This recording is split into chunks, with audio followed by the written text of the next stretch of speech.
രാജ്യത്തെ സ്ത്രീശക്തിയെ ആദരിക്കുന്നതിനും അവർക്ക് അർഹമായിട്ടുള്ള അധികാരം നൽകുന്നതിനു വേണ്ടി ശ്രീ നരേന്ദ്രമോദിജി സർക്കാർ കൊണ്ടുവന്നിട്ടുള്ള സ്ത്രീശക്തി അധിനിയം, അതിനെതിരെ കോൺഗ്രസ് ഉൾപ്പെടെയുള്ള പ്രതിപക്ഷ പാർട്ടിയുടെ നിലപാട് വളരെയധികം പ്രതിഷേധാർഹമായിട്ടുള്ള ഒരു കാര്യമാണ്.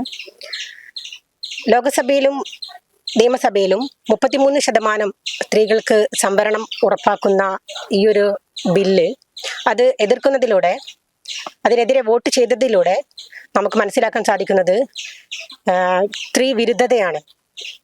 അത് മാത്രമല്ല, ഈ സ്ത്രീ ശാക്തീകരണം എന്ന് പറയുന്ന ഒരു കാര്യം അത് വെറും പ്രസംഗത്തിലും പേപ്പറുകളിലും മാത്രമാണെന്ന് വളരെ വ്യക്തമായി ഈ ഒരു സമൂഹത്തിന് ഇവരുടെ ഒരു പ്രവൃത്തിയിലൂടെ മനസ്സിലാക്കാൻ സാധിക്കുന്നു.